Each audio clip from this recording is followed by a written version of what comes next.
Iran.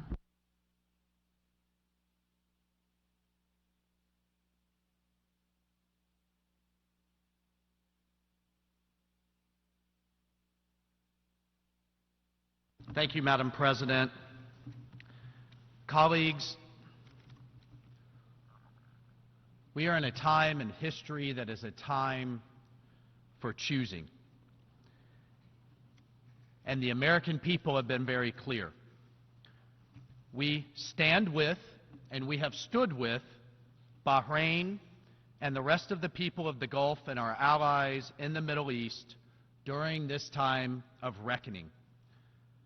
Unfortunately, Russia and China have chosen to oppose them, even as Iranian missiles rained down on Gulf cities and civilian infrastructure. Colleagues, the decision of Russia and China to veto a draft resolution that sought to protect freedom of navigation and maritime security in and around the Strait of Hormuz was truly unfortunate. They deliberately chose to turn a blind eye, and worse, chose to permit Iran's attacks on its neighbors, its terror against its own people, and its death grip that it's attempting to place on the global economy. The Council resolution submitted by the Kingdom of Bahrain last week was not unreasonable. They engaged every country on the Security Council. They took their input and their thoughts and reflections on board. It was a simple resolution drafted by and for the region that Iran must stop attacking civilian shipping and the neighboring states in the Gulf, and stop threatening its neighbors, and stop threatening the freedom of navigation in the Strait of Hormuz.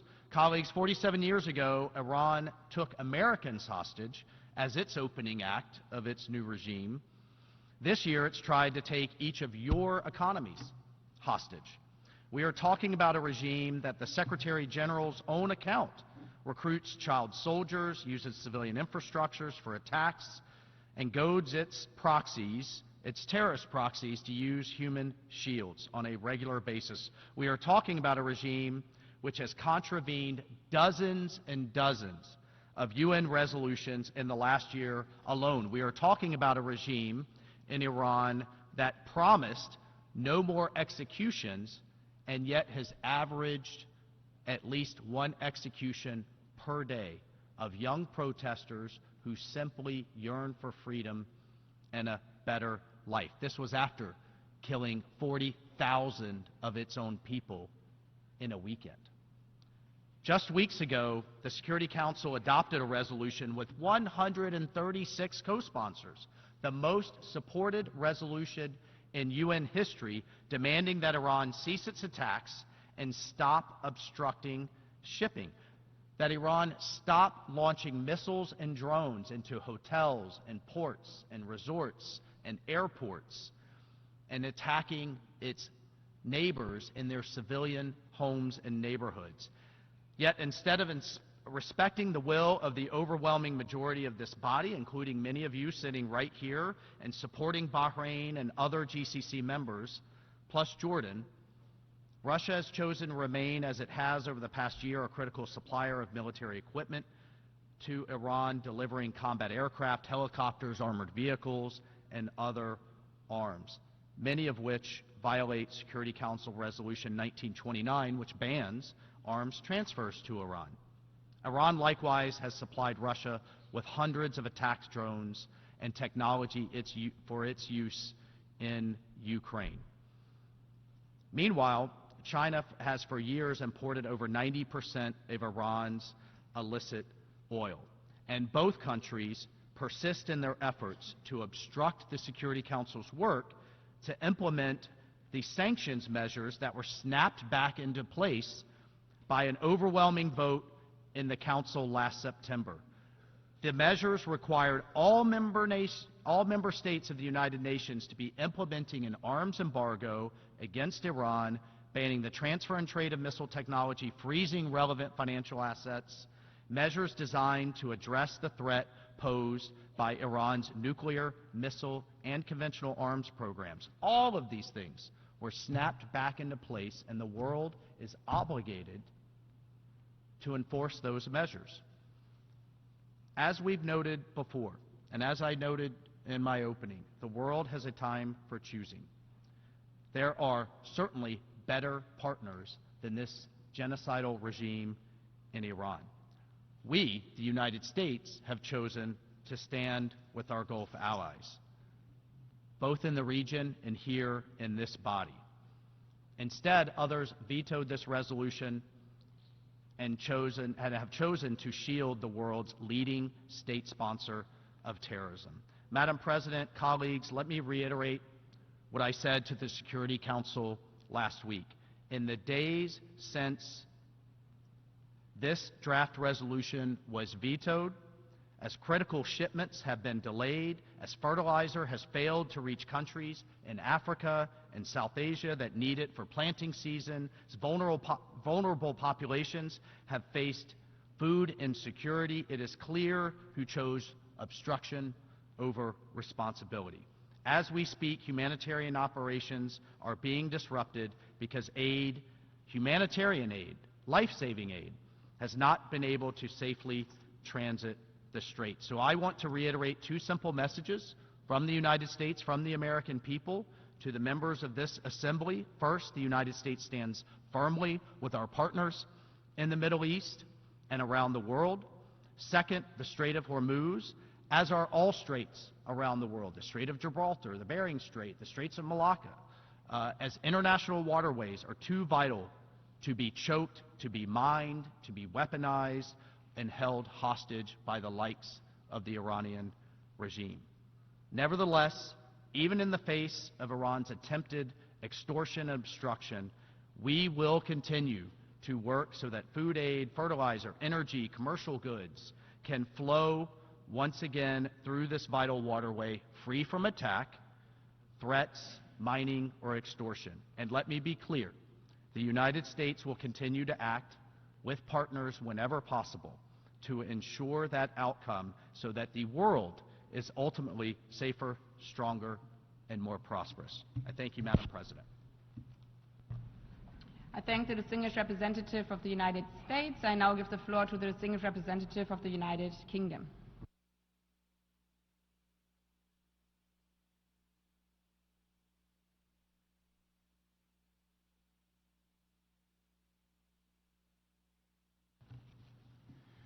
Thank you, Madam President. The United Kingdom was grateful to Bahrain for its leadership in bringing forward this draft resolution and for its constructive, good faith efforts to build consensus across the Council on an issue of critical importance to international peace and security. We regret that the draft resolution was vetoed. Madam President, navigational rights and freedoms are a cornerstone of the global economy. Attacks on international shipping in the Gulf have been deeply damaging for the world, blocking vital exports of fertilizer, liquefied natural gas, and jet fuel, with economic and humanitarian consequences for communities the world over. Iran does not have the right to unlawfully impede transit passage through the Strait of Hormuz. We call for full respect for fundamental navigational rights and freedoms as enshrined in the UN Convention on the Law of the Sea and customary international law. We reiterate our condemnation of Iran's reckless attacks against the region. We remain profoundly concerned by Iran's continued destabilizing activities, including threats to maritime security and actions that risk further escalation in an already fragile region. Our priority remains supporting regional stability and a lasting end to this conflict. We welcome the ceasefire and the talks between the US and Iran. We will continue to work with all partners to encourage a lasting and sustainable resolution to the conflict and the full, immediate and unconditional reopening of the Strait of Hormuz including the rejection of tolls on vessels which seek to pass through. The United Kingdom has already convened more than 40 countries who share our aim to restore navigational rights and freedoms. Tomorrow, the UK and France will co-host a leader-level summit to advance a coordinated, independent, multinational plan to safeguard international shipping when the conflict ends. Russia and China's vetoes do not diminish the importance of this issue, nor our collective responsibility to address it. We will continue to work in the Security Council and beyond to support long-term stability in the region and the maintenance of international peace and security. And I thank you. I thank the distinguished representative of the United Kingdom. I now give the floor to the distinguished representative of Portugal, followed by Switzerland and Czechia.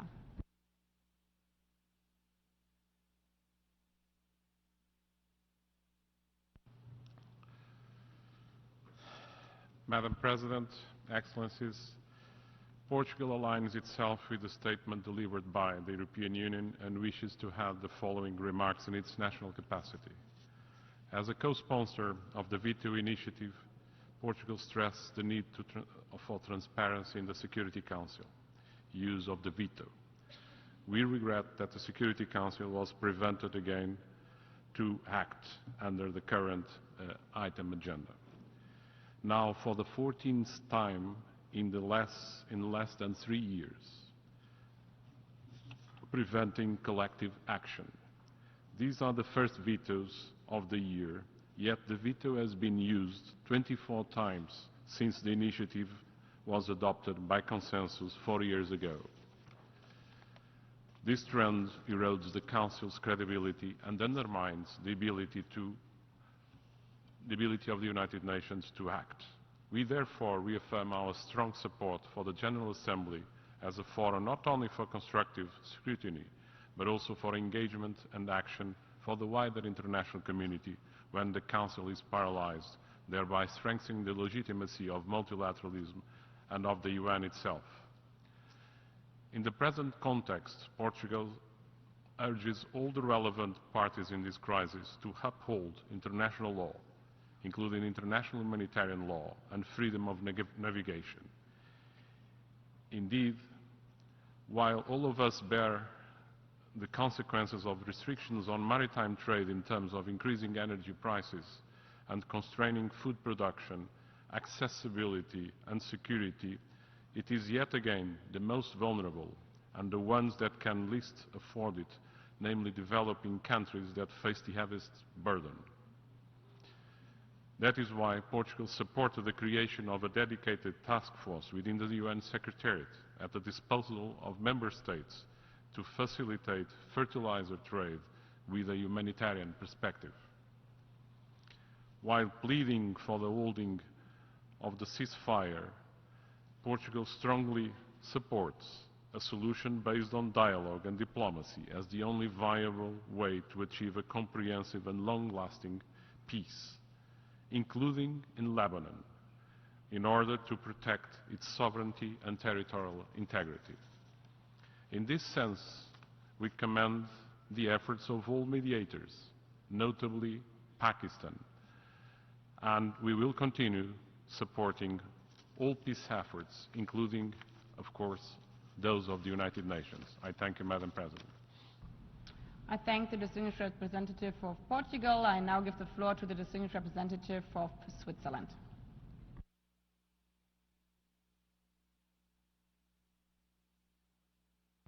Madame la Présidente. Madam President, I would like to start by expressing a deep concern on the part of Switzerland regarding the regional situation in the Middle and the Near East. We express our solidarity with all victims and emphasize that any use of force inconsistent with the United Nations Charter is unacceptable. An illegal attack cannot justify a response that would itself violate international law. Switzerland therefore strongly condemns attacks against the civilian population, against essential services and civilian infrastructure. Such attacks are prohibited under international law, international humanitarian law, and all parties to the conflict are required to uphold this law everywhere and under all circumstances. In this regard, we condemn the recent attacks affecting several countries in the region, including Gulf states, targeting essential civilian infrastructure, notably ports and maritime traffic. Water, energy, and fuel supply infrastructure, along with healthcare facilities, have been damaged or destroyed. And here I would like to express our deep solidarity with those countries. This trend to target civilian populations is not limited to the Middle East, but whether in the Middle East, Near East, or elsewhere, the civilian population must be protected. This conflict and the disruption of navigation in the Strait of Hormuz that it causes also have significant repercussions on the humanitarian situation, on supply chains, on energy security, and international trade that extend far beyond the region. We reiterate that the principle of freedom of navigation in international straits is enshrined in customary international law, as well as in the United Nations Convention on the Law of the Sea, and is binding on all states. Switzerland reaffirms the primacy of the peaceful settlement of disputes. We welcome, therefore, the agreed ceasefire and encourage the continuation of constructive dialogue with a view to reaching a lasting agreement. De-escalation and a permanent ceasefire for the entire region remain imperative. Madam President, the member states of the United Nations have entrusted the Security Council with a primary responsibility for maintaining international peace and security. And in discharging these duties, the Security Council must act in accordance with the purposes and principles of the United Nations. And this responsibility calls for a unified response. The veto is not intended to be a right to obstruct, but a responsibility for final decision-making exercised in the name of international peace and within the framework of shared responsibility. In this context, Switzerland always regrets the exercise of the veto. We reiterate that negotiations within the Council must be conducted in good faith and oriented towards common objectives in accordance with the principles of the UN Charter. We call on all Council members to demonstrate the political will that is needed for the Council to fulfill its mandate and to work towards a return to diplomacy. And if the Council cannot discharge its responsibility, it is up to this General Assembly to consider the situation and, if need be, to act. I thank you. I thank the distinguished representative of Switzerland. I now give the floor to the distinguished representative of Czechia, followed by Canada and Germany.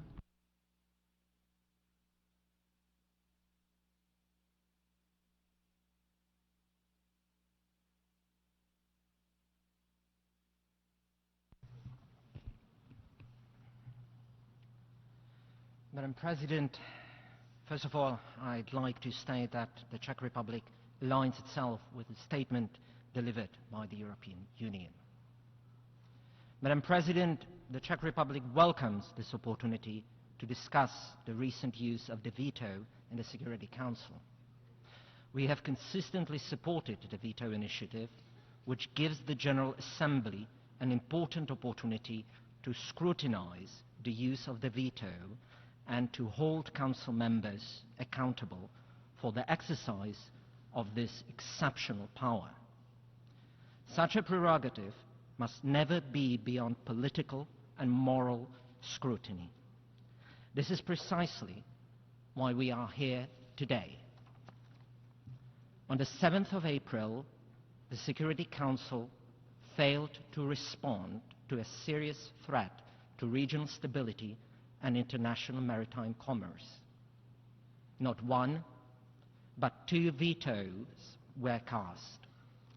Russia and China chose to protect their ally, Iran, rather than support a measured and necessary response to growing dangers in the Strait of Hormuz.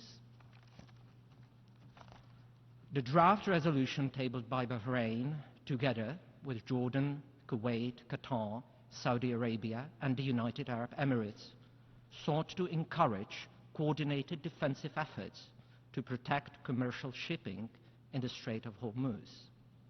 It was a modest, practical, and responsible proposal. Bahrain and its regional partners consulted seriously and thoroughly with all members of the Council, took views on board, and pursued a balanced and focused text. We supported Bahrain's initiative and deeply regret that the resolution was not adopted. Dear colleagues, we cannot ignore the scale of the threat that the current Iranian regime poses to its neighbors and to its own people. For 47 years, Iran has pursued policies that have undermined peace and security across the region. It has armed terrorist proxies, targeted civilians, threatened its neighbors, breached nuclear commitments, disrupted shipping lanes, and destabilized governments. At the same time, we all want to see tensions in the Strait of Hormuz de-escalate. We therefore welcome the diplomatic efforts currently underway and stress the importance of full respect for international law, including the law of the sea, as reflected in the United Nations Convention on the Law of the Sea. We also commend the UN Secretary General's decision to establish a UNOPS-led task force aimed at ensuring humanitarian flows through the Strait of Hormuz. This is vital to mitigating risks to global food security and ultimately to protecting the most vulnerable. Madam President, the veto power is an extraordinary responsibility. On the 7th of April, however, we witnessed not restraint, but its reckless misuse. It did nothing to advance the Council's core mission of maintaining international peace and security. Instead, it deepened instability and uncertainty in the region and beyond. I thank you. I thank the distinguished representative of Czechia. I now give the floor to the distinguished representative of Canada.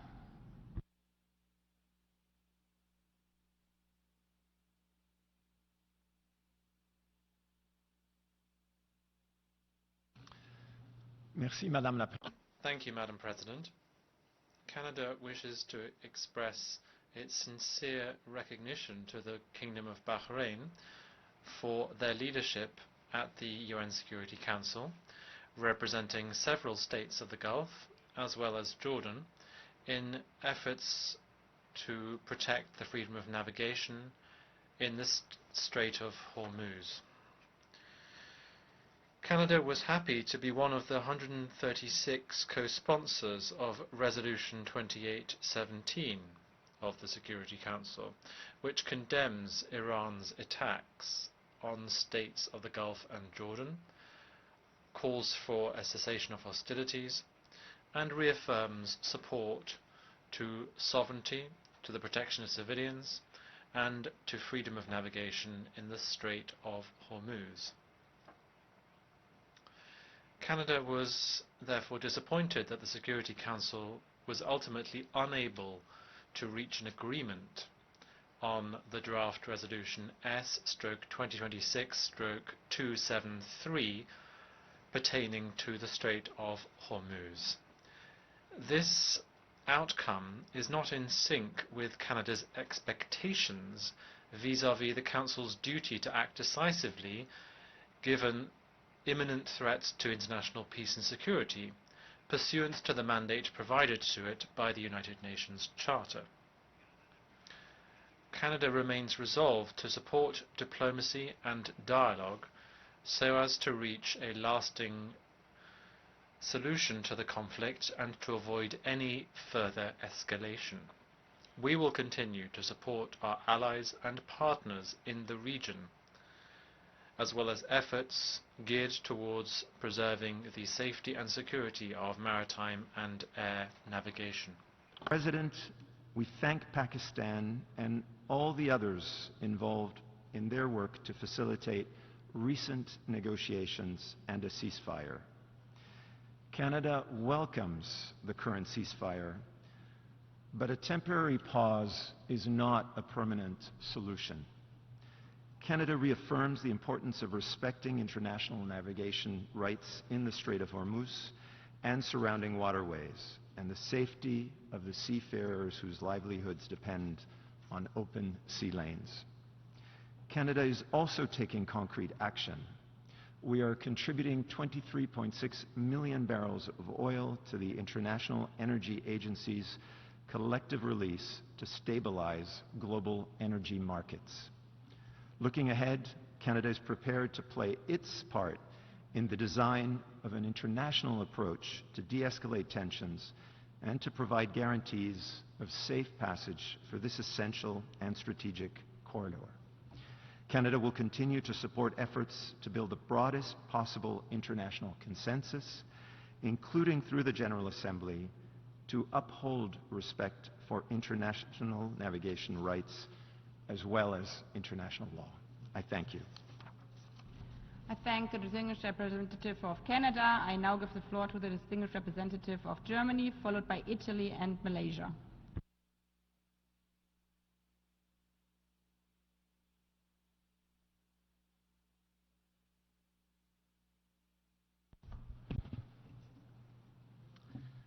Madam President, Germany aligns itself fully with the statement that has been delivered by the European Union this morning, and I would like to add a few additional points in my national capacity.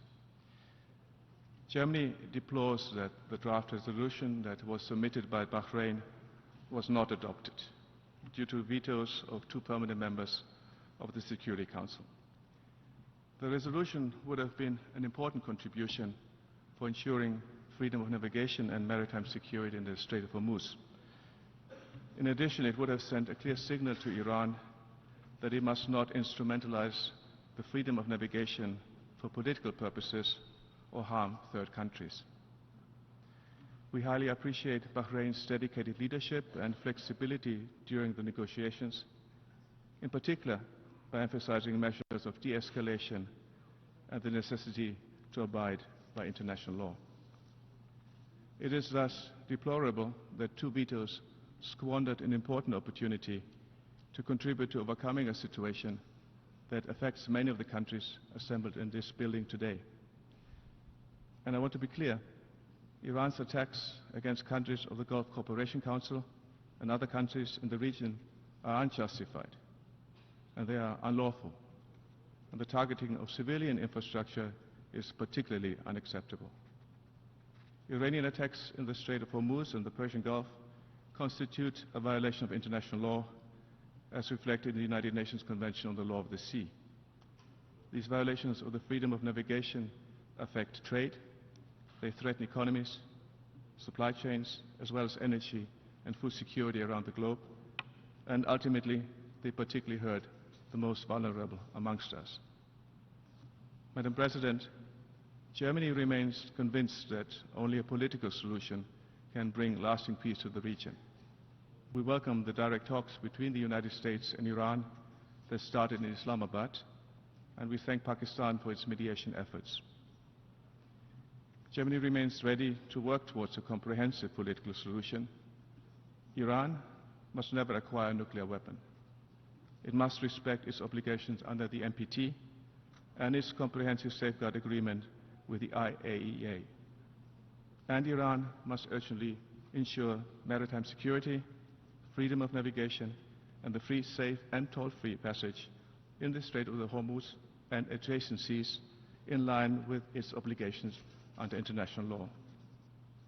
The Security Council must not be paralyzed when regional stability and international peace and security are at stake. For our part, Germany, we will continue to support diplomacy, de-escalation, and a negotiated solution. I thank you. I thank the distinguished representative of Germany. I now give the floor to the distinguished representative of Italy.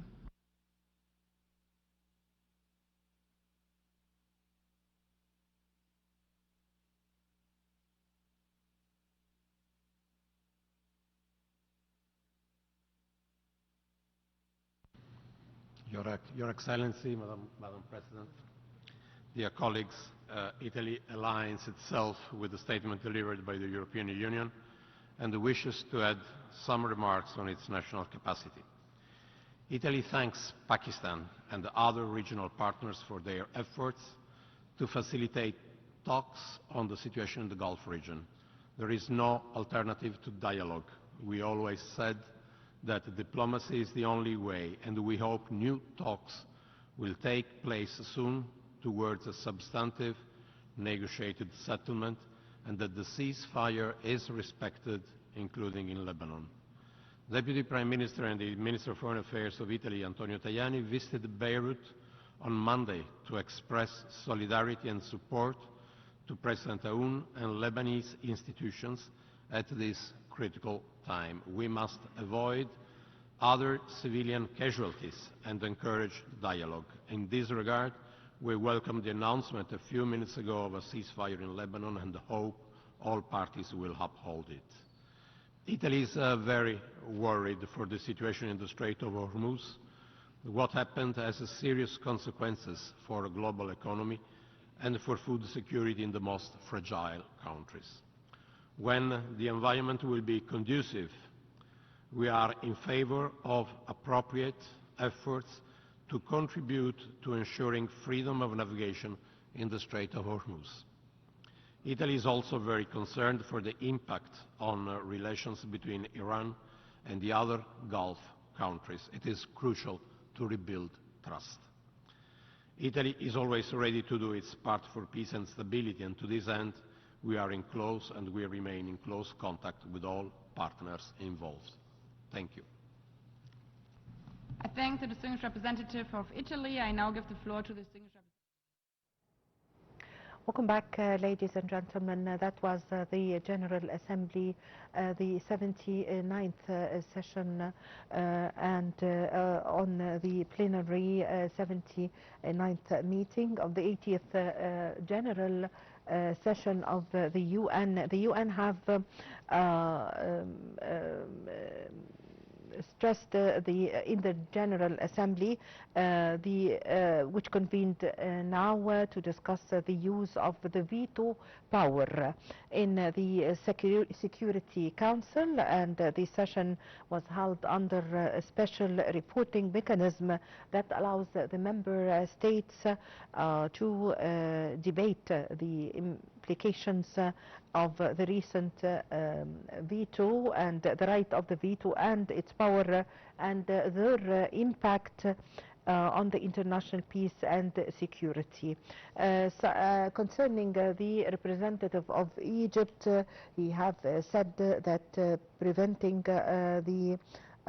preserving the security and peace in the region is very important, and we have to face the escalating and deteriorating situation in the region, and also that Egypt is looking forward to promote the diplomatic solution and supporting diplomacy over the military confrontation, especially in the free navigation in the Strait of Hormuz, and stress that Egypt will continue their efforts to find a solution for what's happening in the region, warning against the continued circles of the conflicts in the region, and most of the countries